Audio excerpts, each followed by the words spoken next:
क्या गजब का! कल आपने कैकेयी का चरित्र तो सुना था, आज मैं आपको सुमित्रा जी का और कौशल्या जी का चरित्र सुना रहा हूं, समर्पण की भावना। सुमित्रा जी कहती हैं, कल मैंने सुनाई थी चौपाई, आज भी सुन लीजिए। सुमित्रा जी ने लक्ष्मण जी से क्या कहा कि पुत्री बती जुबे ती जग सोई, रघुबर भगत जासु सुति होई। पुत्र पति ती जग सोई, रघुबर भगत जासु सुत होई।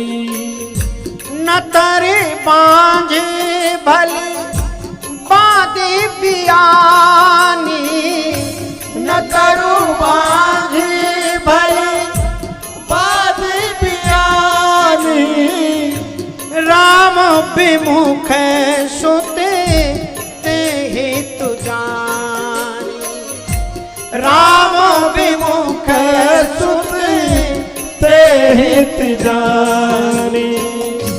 तनय मातु पितु। हे लक्ष्मण, संसार में श्रेष्ठ नारी वही है जिसका पुत्र राम का अनुगामी हो, राम का भक्त हो। किसी संत ने लिखा है कि जननी जनय तो संत जन, और कै दाता कै सूर, राम विमुखी जन जन मुखे, वृथा गवावे नूर। इस संसार की माताओं, अगर पुत्र पैदा करना तो तीन प्रकार के ही पुत्र पैदा करना, या तो संत पैदा करना और कै दाता कि हरिश्चंद्र जैसा दानी पैदा करना, नहीं तो ऐसा युद्ध वीर बांकुरा पैदा करना जो हंसते हंसते अपने देश की सीमाओं पर अपने प्राणों की बलि चढ़ा दे और कह जाए अपने देश के लिए कि तेरा वैभव अमर रहे माँ, हम दिन चार रहे न रहे, ए माँ भारती तेरा श्रृंगार होता रहे।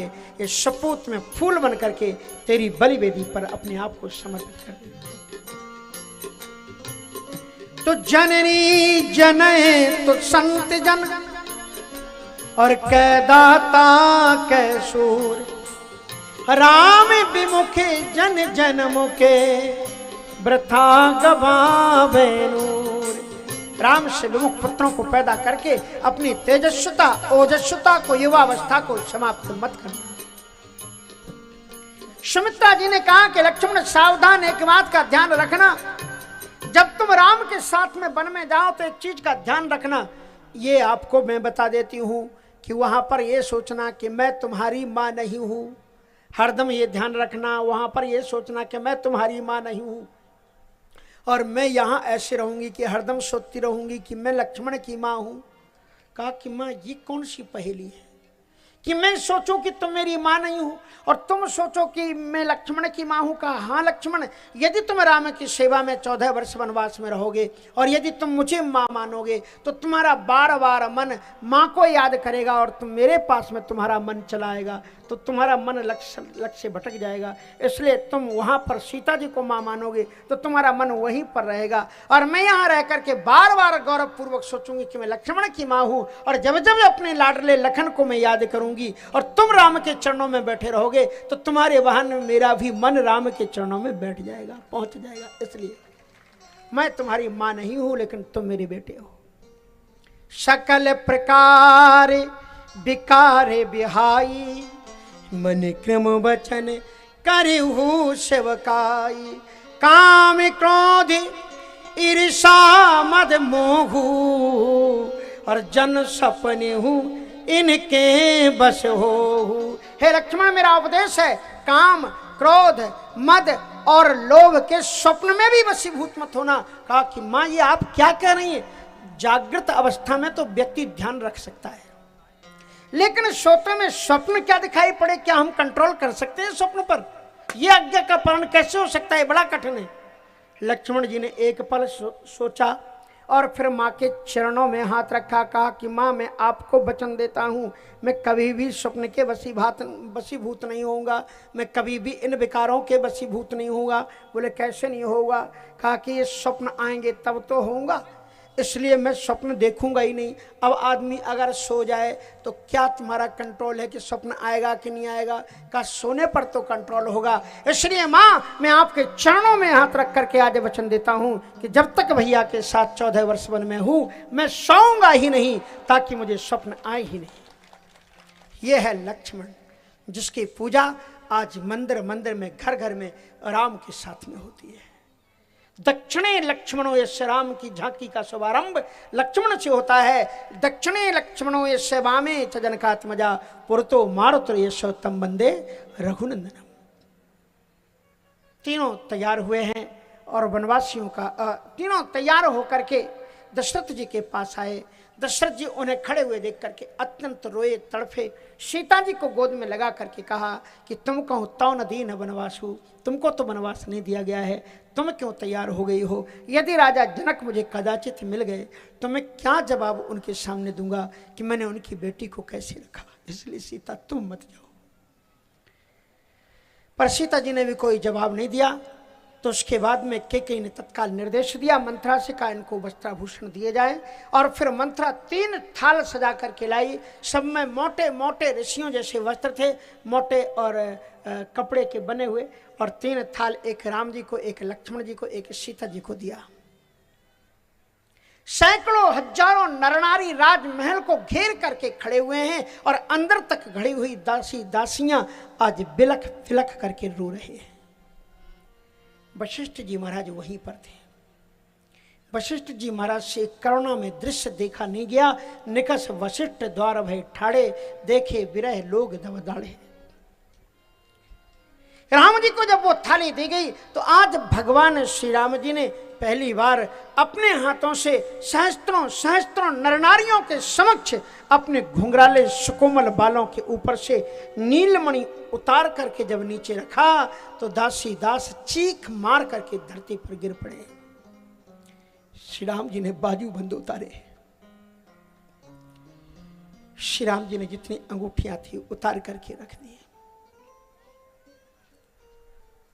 केवट के सामने अंगूठी सीता जी ने दी है, राम जी के पास कोई अंगूठी नहीं थी। अंगूठियां भी उतार करके रखी है, बाजू बंद, कड़े सब उतार करके रखे। श्री राम जी भरी सभा में लोगों के सामने अपने रेशमी वस्त्र, मखमली वस्त्रों को उतार करके मोटे और पुराने कपड़ों को जब पहने, कितने लोग बेसुध होकर के गिर पड़े। लक्ष्मण जी ने भी रोते रोते भैया को देखते हुए अपने वस्त्रों को उतार दिया और मोटे पुराने कपड़ों को पहन लिया। लेकिन सीता जी उस थाल को लेकर के राम जी के पास आई। कहा मुझे ये कपड़े पहनने नहीं आते हैं, मुझे मालूम नहीं है कपड़े कैसे पहने जाते हैं। राम जी ने कहा कि अपनी मां के पास जाओ। कौशल्या जी के पास में जब गई वो, तो कौशल्या जी तड़प उठी। रोते रोते अपनी सीता को हृदय से लगा करके कहा कि बेटा अभी मैंने ऋषि वेश देखा नहीं है, मैंने भी ये कपड़े पहने नहीं है। तुम्हारी गुरुमां तुम्हें वस्त्र पहनाएगी। और अरुंधति जी ने देखी, और आपको मालूम है अरुंधति जी की इष्ट देवी थी सीता। एक बार जब राम का जन्म हुआ, चारों भाइयों का जन्मदिन एक दिन ही होता था। तीनों महारानी, सेवक, परिचारक सारे लोग गुरु वशिष्ठ जी के यहां ही जन्मोत्सव मनाने गए राम का। कौशल्या जी ने पूछा कि गुरु माता कहां है? कहां? वो अभी पूजन कर रही हैं, सुबह का टाइम है। कौशल्या जी जब गुरु माता के पूजन कक्ष में पहुंची तो वहां एक देवी की इतनी कर लिया, लेकिन ये क्या तुमने आधा अधूरा श्रृंगार किया है? क्या तुम राजमहल के रहने वाले लोगों को यह बताना चाहती हो कि ऋषि पत्नियों को राज बधूटियों का श्रृंगार करना नहीं आता? अरुंधति जी ने कहा कि आपने बिल्कुल ठीक पहचाना है फतेदेव, श्रृंगार अधूरा है। अधूरा क्यों किया तुमने? कहा कि मैं जिस वक्त सीता का श्रृंगार कर रही थी उसी समय पर मेरे भवन में मेरी बड़ी दीदी प्रकट हो गई। बड़ी दीदी इनकी कौन है? अनसुईया जी। और अनसुईया जी ने, मेरी बड़ी दीदी ने मेरे हाथ को पकड़ लिया। कहा कि अरुंधति तुम बड़ी सौभाग्यशाली हो, सीता का श्रृंगार कर रही हो। अगर तुम ही श्रृंगार कर दोगी तो जब ये मेरी कुटिया में आएगी तो मैं क्या करूंगी, इसलिए आधा तुम कर लो और आधा सौभाग्य मेरे लिए छोड़ दो। इसलिए आधा मैंने दीदी जी के लिए छोड़ दिया है, आधा ही श्रृंगार किया है।